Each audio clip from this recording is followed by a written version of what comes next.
cette histoire, il y a eu appel sur appel. La question de l'appel, c'était est-ce qu'il faut euthanasier ce chien ou est-ce qu'il faut le mettre dans un endroit où il n'est pas dangereux pour les autres.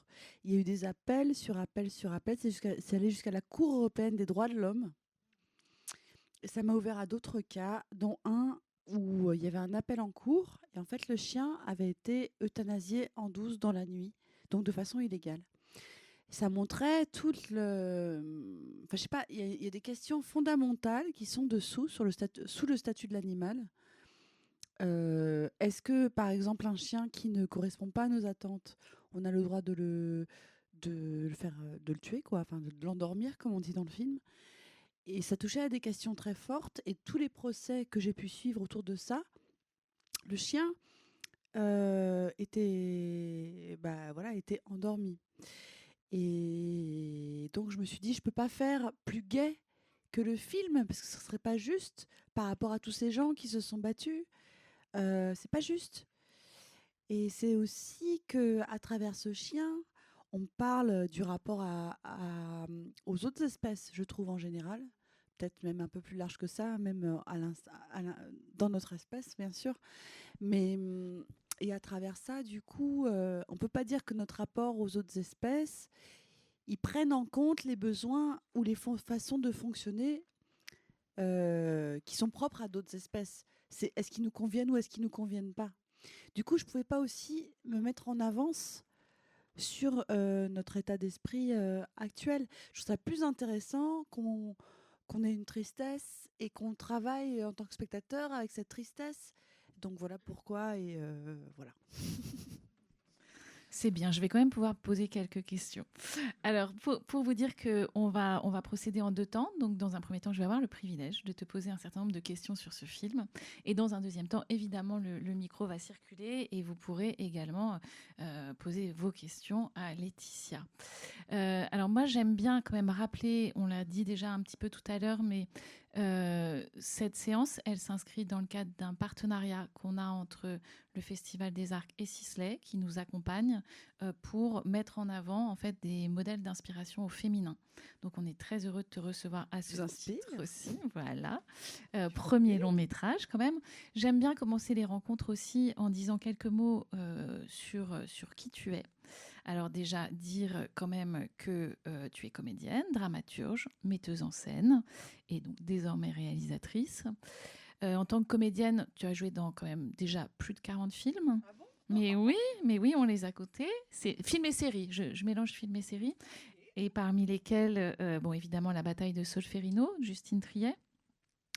Jeune femme de Léonore Serrail, Passion simple, Daniel Arbide. Plus récemment, le roman de Jim des frères Larieux, qui est en salle. Et alors, si vous ne l'avez pas encore vu, grosse recommandation. C'est vrai que c'est un peu un chef-d'œuvre. C'est vraiment une petite merveille et ton personnage est incroyable et ta façon de jouer est un vrai. C'est vraiment un film absolument à aller voir. Donc, tu es également dramaturge et metteuse en scène. Ça veut dire que j'écris des pièces, en gros. C'est ça. Oui, la différence entre les deux, d'ailleurs, dramaturge et metteuse en scène, c'est... Je sais pas. Je sais pas, moi non plus. Ok. En tout cas, dans ton spectacle Hate, tu interrogeais déjà le rapport, en fait, entre l'humain et l'animal. Et là, c'était avec un cheval. Et tu étais nue sur scène. J'avais quand même une banane pour les carottes, mais oui. C'est ça.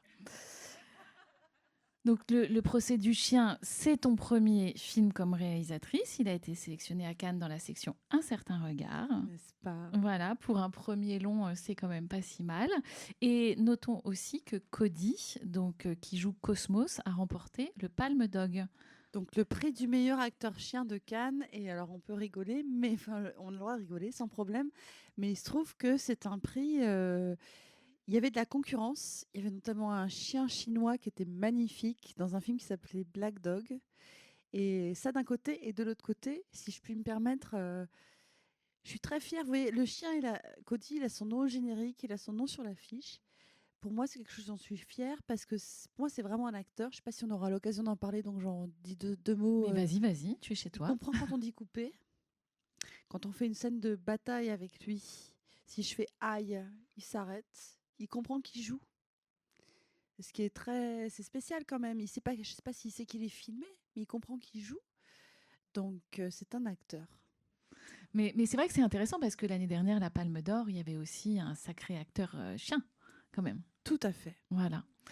Avec l'anatomie d'une chute. Donc, alors, on va commencer par la genèse du projet. On commence à comprendre un peu d'où ça vient, le lien avec Hate. Est-ce que c'est quoi le déclic en fait? C'est la discussion que tu as avec cette personne après justement une des représentations de Hate. Est-ce que comment ça se passe? D'où te vient l'idée? Comment elle germe? Au départ, moi, je commence à faire un travail au théâtre au théâtre et à la radio autour de l'écologie. J'essaye de voir comment est-ce que, à travers des histoires, à travers des projets artistiques, on peut poser des questions ou faire évoluer nos pensées sur nos liens aux autres espèces. Ce qui est l'écologie en fait, enfin, mais notre lien aux autres espèces. Et j'ai fait un spectacle avec un cheval où il était question en fait d'exploitation et de domination de l'autre. Donc on avait deux personnes dominées et dans mon histoire en fait c'était une femme qui décidait de quitter le monde des humains pour vivre en couple avec un cheval, ce qui est vraiment pas très intelligent, et commencer une espèce de comédie où en fait elle reproduisait malgré elle des choses qu'on lui faisait. Après le cheval parlait, mais j'essayais de parler de l'exploitation, de la domination de l'autre. Je voyais des similitudes déjà entre le féminisme et l'exploitation de la nature, enfin, dans le sens où ça parle de domination. Donc mon travail était déjà là-dessus. Là, un producteur vient me voir et me dit de film et me dit tu sais, si tu peux travailler avec un cheval seul sur scène, à mon avis, tu peux faire un film, c'est moins dur. Et je fais ah bon? Ah ouais? Et donc ça commence à me travailler parce que je pensais pas que j'en étais capable. Et c'est un truc qui s'est souvent passé dans ma vie où des hommes finalement m'ont encouragée. Et donc je réfléchis et une spectatrice vient me voir, me raconte cette histoire autour d'un procès autour d'un chien. Et je me dis, mais c'est génial parce que il suffit qu'on prouve que le chien n'est pas une chose. On vous a vu partir. Il suffit qu'on prouve que le chien n'est pas une chose. Et on peut faire une comédie parce qu'il peut t'appeler à la barre et en même temps on peut traiter de plein de sujets importants parce que le statut de l'animal, si on devait juger un chien, mais comment on ferait? On peut pas le faire témoigner. Est-ce qu'on essaierait? Est-ce qu'on le jugerait comme nous dans notre justice, comme un adulte, comme un enfant, comme quelqu'un qui a un handicap mental, comme quelqu'un qui prend des drogues. Enfin, comment est-ce qu'on... Enfin, ça posait plein de questions en fait qui étaient assez intéressantes et qui pouvaient être drôles. Et du coup, ça m'a fait tilt et je me suis dit ah ça, je peux passer 5 ans de ma vie à faire ça. J'aurais l'impression que c'est le sens, c'est dans le sens que ma vie a. Ça me donnera du sens à ma vie en fait. Voilà. Alors ça, c'est la genèse sur le thème, en fait. Il y a après l'autorisation de passer devant la caméra à derrière la caméra. Alors, on entend hein, que c'est ce producteur qui t'a dit, bon, bah, puisque tu peux être capable d'être sur scène avec un cheval, tu peux sûrement faire un film. Mais à quel moment, en fait, après quand même une quarantaine de films, séries dans lesquels tu joues, tu te dis et tu t'autorises à passer derrière la caméra? Moi, j'ai l'impression que tout le monde pourrait passer derrière la caméra s'il sent qu'il a une histoire qui est peut-être importante pour l'époque, enfin, selon lui, qu'il a très, très, très envie de raconter. Et à partir de là, il faut se former, il faut apprendre, travailler énormément. Mais je sais pas, moi, j'aimerais, moi, à faire un autre film, mais il me faut une idée forte. Le plus important, c'est l'histoire qu'il faut raconter. Et donc, tout le monde pourrait faire ça, en fait, en vrai, s'il a une histoire très importante. Mais moi, je pense que oui. Je pense que oui. Après, c'est du travail, c'est du goût à développer, comment travailler avec des gens, comment leur faire parvenir la vision qu'on a, creuser sa vision, quelle image on veut, enfin plein, plein, plein de questions. On est soumis à plein, plein, plein de questions, mais si on est porté par une histoire qu'on pense et un ton qu'on pense qu'il y ait du sens, j'ai l'impression que tout... En fait, j'ai l'impression que réalisateur, c'est dangereux que ce soit un métier. Qu'il ne faudrait pas être forcé de raconter des histoires, qu'il faudrait les raconter que quand on pense que c'est important. Mais bon, j'imagine qu'ils le font déjà, mais moi, je trouve ça bien, pour ma part, de pouvoir changer de métier, de pouvoir raconter mes histoires quand c'est le moment de les raconter et de soutenir les histoires des autres quand c'est le moment que eux ils les racontent ou elles, elles, eux, elles. Alors sur le processus créatif et la réalisation, donc tu es la réalisatrice, tu es aussi la comédienne principale de ce film. Concrètement, comment tu te mets en scène toi-même et comment as-tu accepté en fait ta prestation? Quel regard tu as de comment ça marche ça? Oui, donc j'avais des gens dehors qui m'aidaient beaucoup. En fait, il faut savoir que mes collaborateurs, ils ont eu la générosité et l'élégance de me porter, c'est-à-dire de toujours me poser des questions pour m'accoucher de ce que je devais faire. Donc, non pas me dire laisse tomber, je sais comment faire, mais me dire qu'est-ce que tu veux vraiment. Et ce sont ces gens qui m'ont aidé, poussé à pouvoir aller le plus loin dans mon film. Et donc, derrière la caméra, j'avais Elsa Amiel, qui était la directrice artistique du projet, et Angèle Pignon, qui était la script. Le week-end, on travaillait toutes les intentions de jeu de tout le monde, donc je faisais un tour de tout ce dont j'avais besoin, et on co-dirigeait. Moi, comme je venais du théâtre, je dirige beaucoup de l'intérieur. Par exemple, quand je joue une pièce, je suis là, ah, la lumière, elle est trop déprimante, ça me déprime, vas-y, monte. Enfin, je fais tout de l'intérieur en sensation, quoi. Et donc, on travaillait comme ça avec le regard extérieur et les sensations. On travaillait le cadre au combo avant de commencer et après, tout le monde y allait. Parce qu'en plus, il y avait 2 caméras. C'est-à-dire que de toute façon, c'est impossible à surveiller, surtout quand on joue en même temps. Mais on avait tous une sensation qui était pratiquement la même, ou quand quelqu'un avait des réserves, on recommençait. Après, non, ce qui est très très dur, je trouve, c'est le montage. Moi, j'étais jamais allée dans une salle de montage de ma vie. Jamais. Et en tant qu'actrice, j'avais toujours l'impression, quand les films étaient réussis, qu'ils ressemblaient au tournage. En fait, au montage, on peut faire 45 films différents. Non seulement en changeant l'histoire, en changeant la structure, d'accord, mais juste dans la même scène, en changeant sur qui, comment on cadre qui. Donc c'est un boulot, c'est une espèce de Rubik's Cube géant à 50 000 faces. Je ne sais pas combien il y a de plans dans un film, je dirais comme ça, à la louche, je dirais 5000. Et donc c'est l'agencement de ces 5000 plans, qui sont peut-être 2000, hein, j'en sais rien, qui va faire le film. Donc franchement, c'était vertigineux.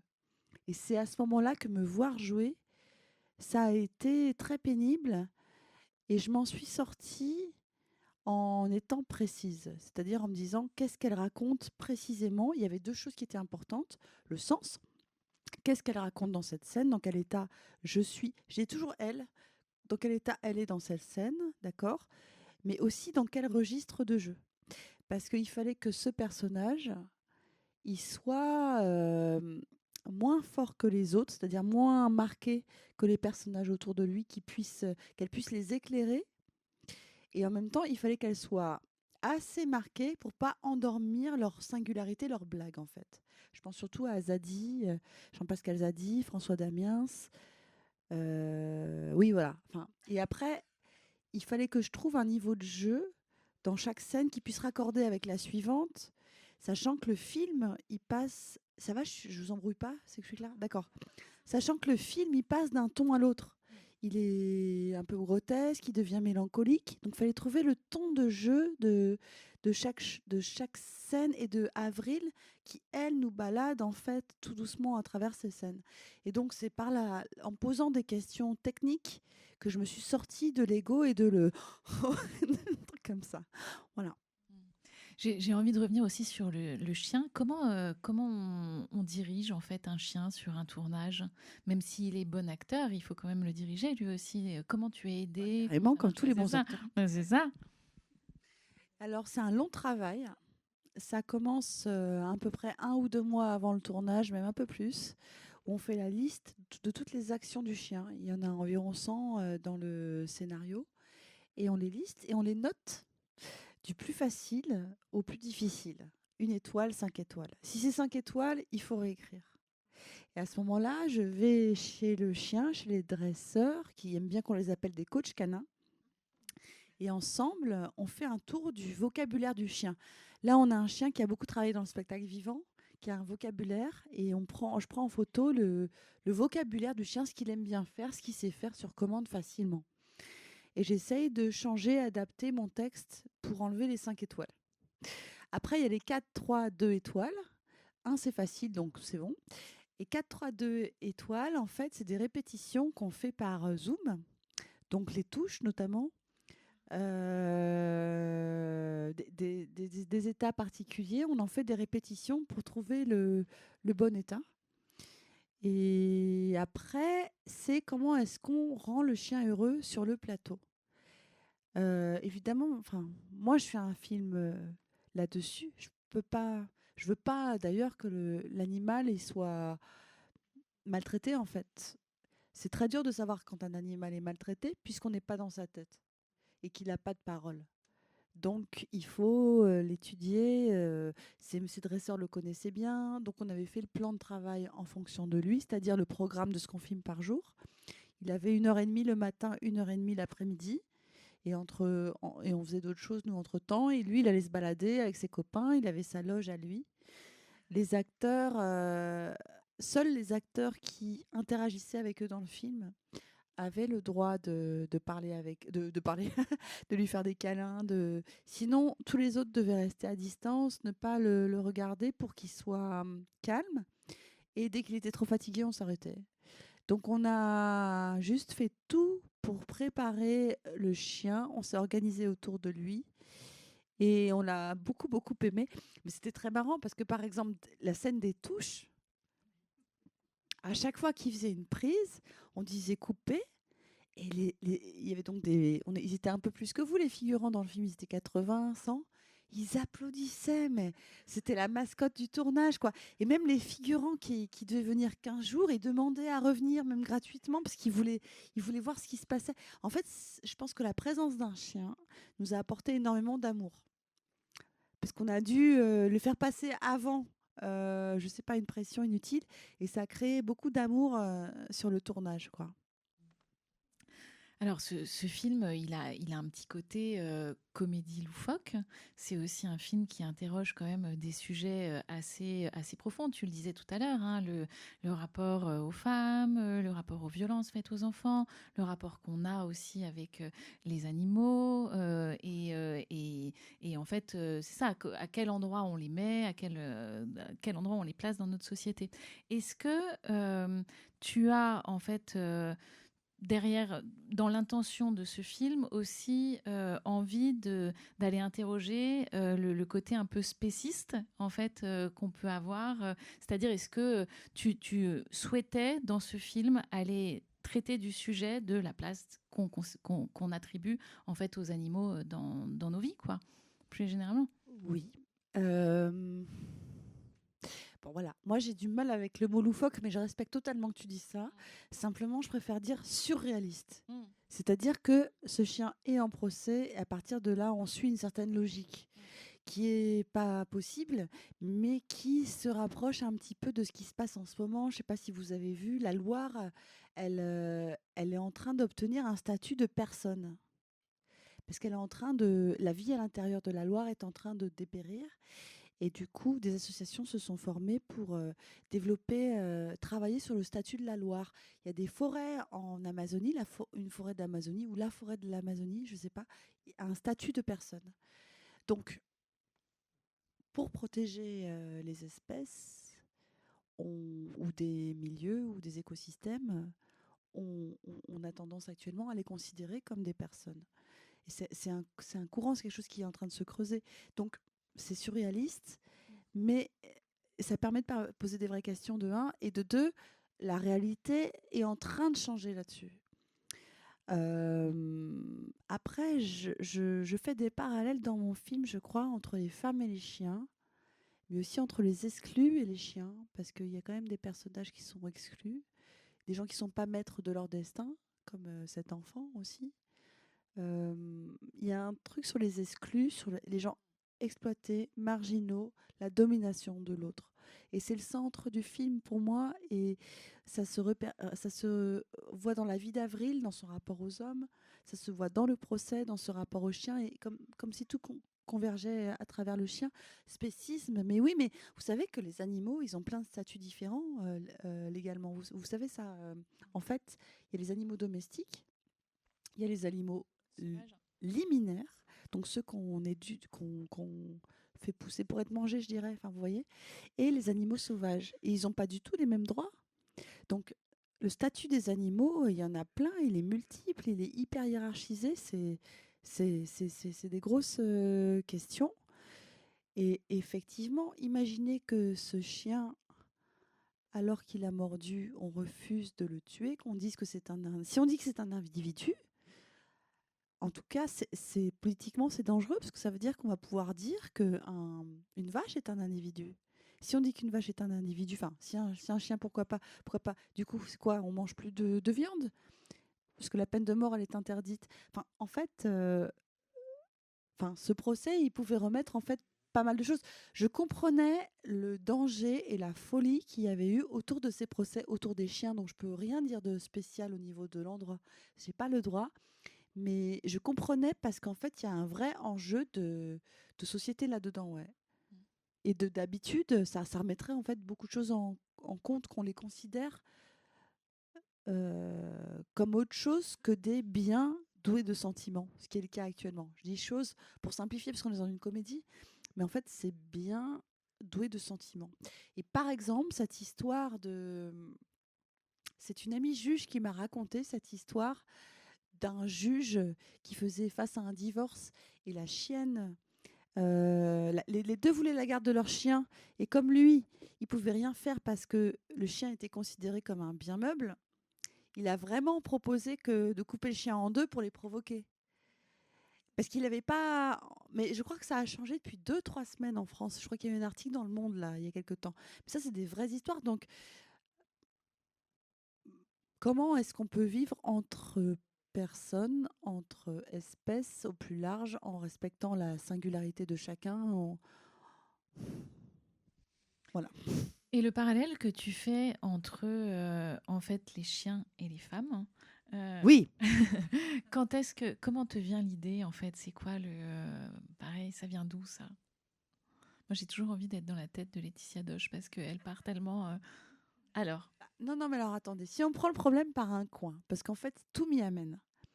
Il y a plusieurs choses. Il y a quelque chose d'autobiographique. C'est que j'ai grandi depuis petite en compagnie d'animaux à Paris. Donc, je vivais dans un grand appartement familial, mais moi, je viens d'une famille aristocrate. Donc, on vivait avec les grands-parents, les tantes, les oncles, dans des grands appartements. Je sais pas comme c'était le temps, comme ça, dans le vieux temps, quoi, dans ces familles-là, quoi. Et on était tous ensemble. Il y avait beaucoup d'animaux qui vivaient avec nous. Donc, mon grand-père était ornithologue. Il recueillait des oiseaux. Donc, il y avait des animaux des oiseaux qu'on récupérait dans les parcs où quelqu'un l'appelait et on les soignait, on vivait avec. Mais il y avait aussi plein d'animaux taxidermisés parce que donc ça veut dire des trophées de sangliers, de machins au mur. Il y avait mon grand-père qui était ornithologue, allait dans les arbres, prenait les œufs, les vidait et les mettait dans des boîtes. Il avait la plus grande collection d'œufs d'Europe. Donc, c'était des façons d'aimer les animaux qui allaient par l'utilisation, l'annihilation de l'autre, la question de l'amour des animaux et que ça n'empêchait pas qu'on pouvait les tuer, vider leurs œufs, les foutre dans les boîtes et que c'était une façon de les aimer. Ça m'a tout de suite parlé, c'est un rapport d'exploitation. Et évidemment que je peux parler des femmes d'une certaine manière comme ça, dans le sens où un chien, c'est un ancien loup qui a été formé par nous, modelé. On a mis un cahier des charges sur le chien, museau plus long, nanana. Il a été transformé pour devenir ce chien qu'on a aujourd'hui, ou ces chiens, tous ces chiens. Ça donne des êtres magnifiques d'ailleurs, mais quand même. Et moi, j'ai toujours l'impression en tant que femme de devoir répondre à un cahier des charges dont j'ai du mal à me libérer. J'ai toujours être comme ci, comme ça, comme ça. Ah, je suis pas comme ça. Hein. Et c'est même pas, c'est intégré. C'est pour ça que le personnage d'Avril, quand elle rencontre ce mec au supermarché, il la drague et elle dit non, mais laisse tomber, j'ai plus pensé à moi, je vais m'effacer, je sais pas faire autrement. Mais parce que c'est comme intégré en elle, qu'elle doit s'effacer, peut-être dû au compte même qu'on entend quand on est petite. Donc le parallèle entre les femmes et les chiens, je peux le faire très très facilement. C'est des animaux domestiques qui essaient de se libérer. Et donc ce chien qui essaie de retrouver son cri de loup, qui comme si quelque chose qu'il retrouvait, c'est comme cette femme qui galère un peu avec sa voix et qui essaie de parler comme elle est, qui trouve pas comment parler comme elle est, et qui va se rendre compte qu'on s'en moque, qu'elle parle grave, qu'elle parle aigu. Ce qui compte, c'est ses arguments, c'est ce qu'elle dit, c'est ce qu'elle croit. Et c'est comme ça qu'elle trouve sa voix. Voilà. On trouve aussi beaucoup de liberté. Alors, je trouve que ça, c'est quelque chose qu'on trouve à la fois dans les rôles que tu as et la façon dont tu les interprètes. Dans ce film aussi, il y a quelque chose où on sent que il y a presque, derrière cette liberté, il y a des moments où on est un peu presque dérangé. En fait, moi, plusieurs fois dans ce film, je savais pas si je pouvais rigoler, pas rigoler. Est-ce que pour toi, c'est important de déranger et que ça fait Oui, partie de... j'y peux rien, c'est plus fort que moi. Parce qu'on nous... Mais non, parce que j'ai l'impression que de me libérer de la correction, ça passe par exemple à dire 3 fois dans le cul et que c'est pas grave, ça m'empêche pas de dire des choses intelligentes en même temps. Mais ça, c'est aussi la comédie anglo-saxonne qui est comme ça, où il y a vachement de choses un peu choquantes, un peu impertinentes, et ça n'empêche pas qu'on soit pertinent, sincère par ailleurs. Et c'est vrai que ça me met en joie, vous pouvez pas savoir. Donc maintenant, j'espère que je dégoûte pas les gens, mais ça me rend vraiment très joyeuse, quoi. Ça fait D'être un peu incorrecte, ouais. C'est ça, ça fait partie du truc. C'est vrai. C'est pas mal. Le beau lapsus. C'est un lapsus gentil. Ben oui, ça va. Est-ce que tu as aimé cette première expérience de réalisatrice? Est-ce que ça a changé quelque chose en toi? Ça m'a changé complètement. Ce que j'ai aimé, c'est de travailler avec des gens, de trouver qu'est-ce que ça voulait dire être une meneuse, enfin je sais pas si c'est ça, leaduse d'un projet. Chef d'orchestre aussi, on dit souvent. Oh, chef d'orchestre, ok, ouais, c'est bien. Et quand ça s'est bien passé, il y a juste 2-3 personnes à qui ça a été plus dur, mais voilà, et c'est pas contre eux, c'était plus dur.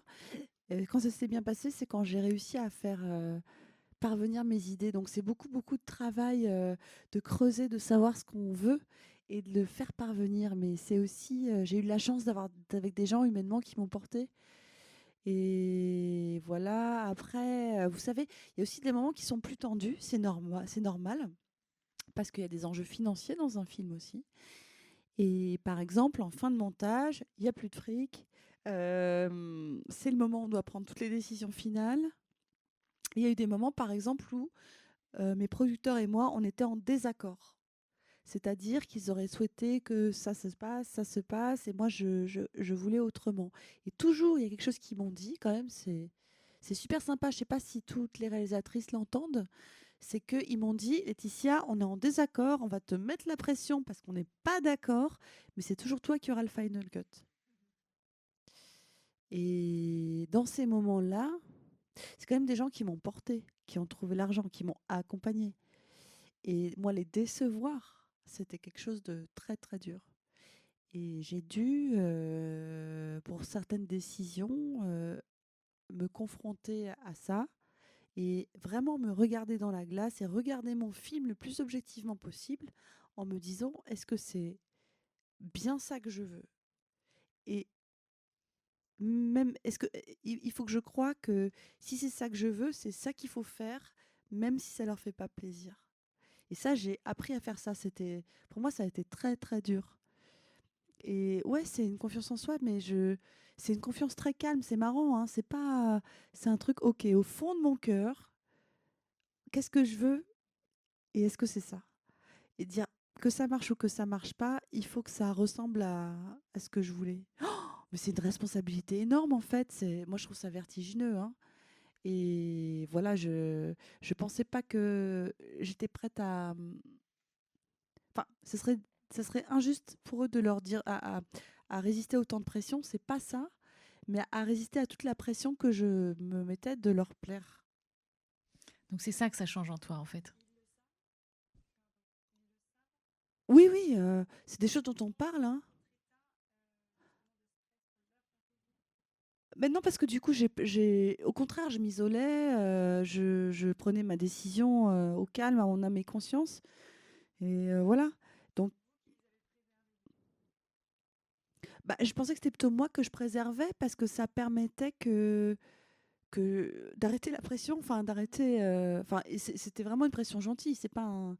Encore une fois, je fais pas du tout leur procès. C'est simplement que c'est intéressant d'apprendre ça, quoi.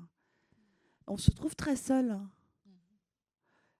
Et alors qu'on a été très aidés, et c'est normal, ça fait partie du processus, je crois. C'est la fameuse solitude du chef d'orchestre ou du dirigeant aussi, hein, dans les sociétés dont on parle. Oui, Emmanuel Macron, c'est pareil. Je crois que c'est le moment où on va faire passer le micro. C'est à vous. Qui a envie de poser une question? Je regarde. La première est toujours la plus difficile. Bon, moi, j'ai un petit réservoir, hein, je vais y aller sinon. Moi, j'avais une question sur le reste du casting, parce qu'on a parlé de Cody qui est extraordinaire, mais le reste du casting est dingue aussi. Et comment on séduit en fait aussi les acteurs ou les actrices qu'on a envie d'avoir, comment on leur présente un projet pour qu'ils adhèrent en fait. Et dans quel sens ça se fait en fait? En fait, j'ai eu beaucoup de hasard dans ma vie. Et par exemple, j'ai tourné avec François Damiens. On a même dû s'embrasser dans une scène et ça a été coupé au montage parce que c'était un film pour enfants. Ça laisse des souvenirs impérissables. Mais je l'avais beaucoup aimé et c'est encore quelqu'un que j'aime beaucoup humainement. Et j'ai pas osé lui proposer tout de suite en fait. Parce que je me suis dit non mais il va dire non et tout. Et finalement, il se trouve que l'acteur qui devait jouer n'a pas pu le faire. Et je me suis dit bah, allez, je vais voir François. Et en fait, mais peut-être qu'on était fait pour travailler ensemble aussi parce que lui, il fait un travail souvent qui est assez malaisant, subversif, il aime bien pousser le bouchon. Et c'est vrai que quand je lui parle du film, donc j'ai pas essayé de le séduire.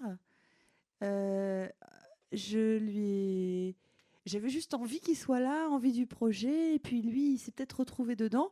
Et surtout, il a fait quelque chose. Je lui dis, tu vois, c'est un personnage qui est un peu malvoyant. Donc, tu vois, quand il parle, il peut avoir les yeux un peu dans le vague. Simplement, il me fait comme ça. Il se met à loucher. Et j'ai fait, ouais, comme ça. Et c'était parti, quoi. Mais il a tenu non-stop. Il a louché pendant 20 jours de tournage, 24 heures sur 24. Non, non, mais on est allé voir un ophtalmo pour voir si ça allait pas avoir mal aux yeux. Mais oui, oui. Mais si vous voulez, peut-être que c'est une rencontre. Ça lui faisait... Enfin, j'imagine que c'est une rencontre, mais je suis flattée de cette rencontre, vous voyez. Et Jean-Pascal, figurez-vous que c'est un peu pareil. À la sortie du confinement, je voulais... À côté de chez moi, il y a un cinéma qui passait 2 films à la suite sur les chiens. J'étais en train de commencer à écrire, donc je fais... Et c'est le CGR Lila, il n'y a personne. Donc on est 5 dans la salle, compris tous mes voisins. Parce que vous avez vu, je passe beaucoup de temps avec mes voisins, comme dans le film. Et donc on va tous au cinéma. Et tout d'un coup, débarque sur scène, juste avant le film, un grand noir avec une caméra qui dit ouais, vous voulez pas plutôt voir mon film, il va sortir bientôt, il s'appelle tout simplement Noir. Je dis quoi? Mais non, mais moi je suis venue voir des films sur les chiens. Et il me dit ouais, mais tu vas voir un film excellent, un des meilleurs films de l'année. T'inquiète, je sais ce que je vais voir, mec. Tu sais à qui tu parles? Je sais pas ce qu'il m'a pris, je fais jamais ça. J'ai eu la caméra d'Oracan, mec. Je parle jamais comme ça à personne, quoi. Et donc il est parti. Il était un peu comme ça. Et je lui ai écrit 2 jours après en disant je suis absolument désolée. Enfin, je sais pas ce qui m'a pris, mais je voulais vraiment voir les films sur les chiens et tout. C'était important pour moi. Et puis un an et demi après, je dis tu sais la dernière fois, tu te souviens? Bah, j'ai fini d'écrire le film sur les chiens. Est-ce que tu veux jouer dedans? Voilà.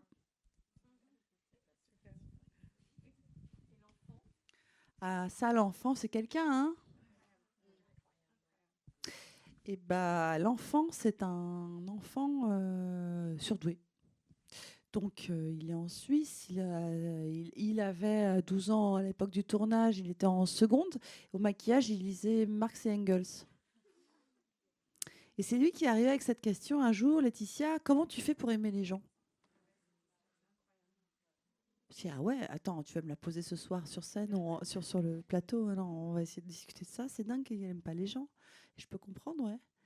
Quand on a grandi, un endroit, c'est marrant ce qui dégage, un endroit qui a grandi très vite, c'est un endroit très très petit.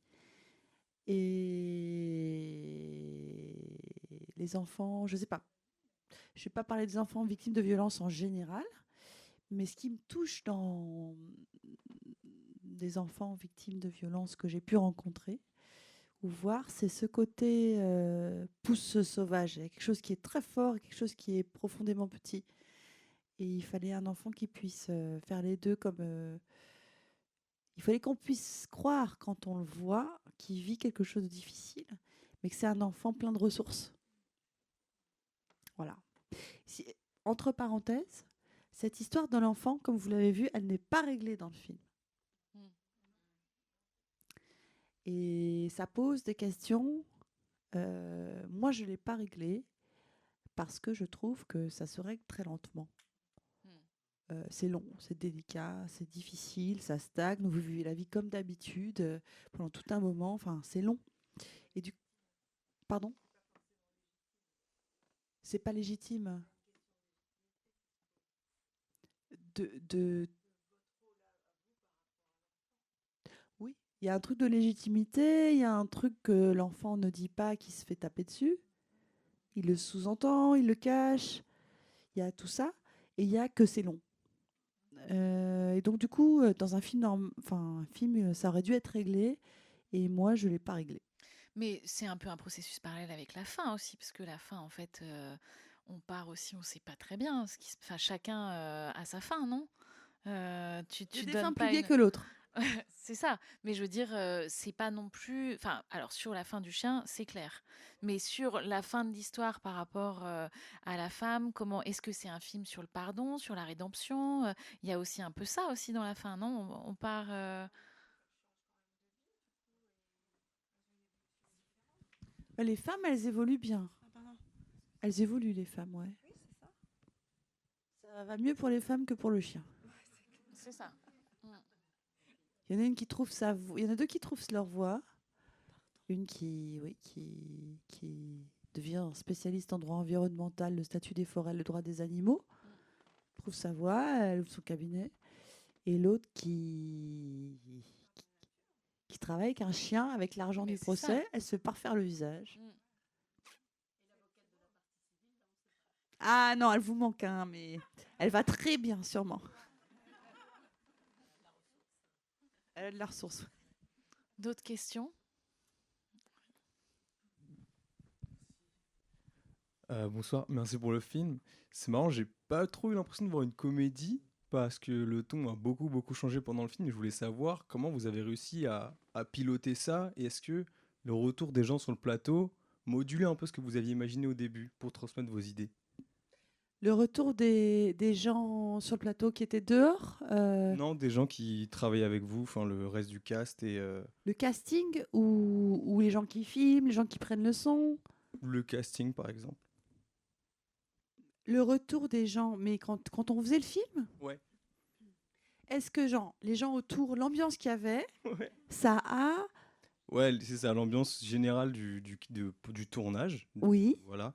Moduler un petit peu le ton que vous vouliez donner initialement à votre film. Est-ce que vous arriviez à jongler avec ça? Est-ce que vous avez vraiment réussi à transmettre à 100% ce que vous avez dans la tête?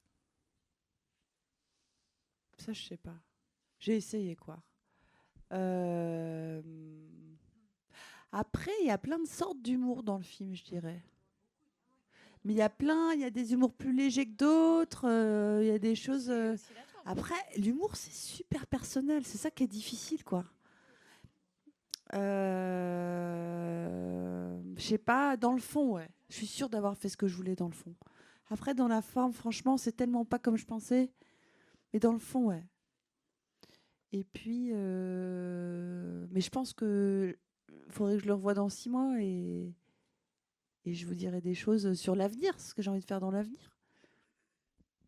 On va prendre une dernière question. Ah, déjà ? Mais oui. Et bonne soirée à tous ceux qui doivent rentrer. Oui, j'ai une toute petite question. Est-ce que vous êtes suisse? C'est un film suisse ou français? Parce que là, c'est tout à fait différent. Bah, bien sûr, je comprends tout à fait. Donc c'est un film franco-suisse. Donc, moi, j'ai grandi en France, j'ai étudié en Suisse et les Suisses m'ont toujours donné ma liberté de travail. Ils ont produit mes premières pièces, ils m'ont encouragée. J'ai travaillé avec beaucoup de chorégraphes suisses à l'époque. Euh, Ça a été une terre de liberté pour moi. Et je crois que en Suisse, on peut se permettre de foutre des points dans la gueule au visage des gens et que ce soit drôle. À Paris, ça me permettait de décaler un peu la violence, c'est ça que je veux dire.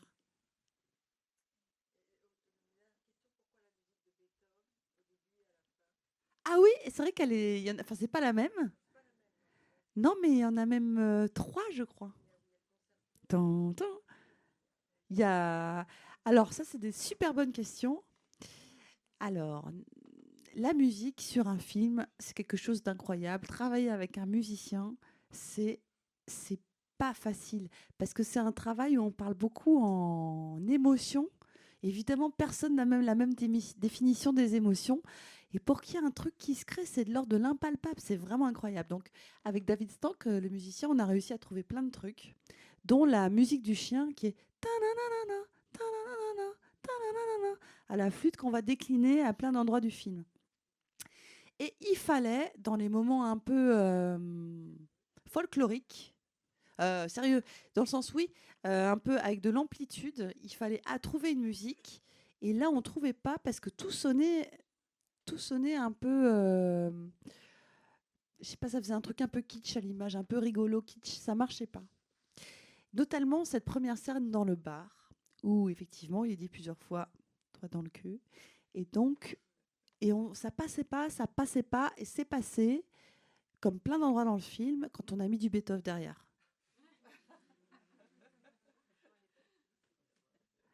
Et tous les moments où il fallait pousser un peu, je sais pas, et l'humour et je sais pas, l'amplitude, je sais plus, l'ampleur du film. Par exemple, l'entrée du comité éthique.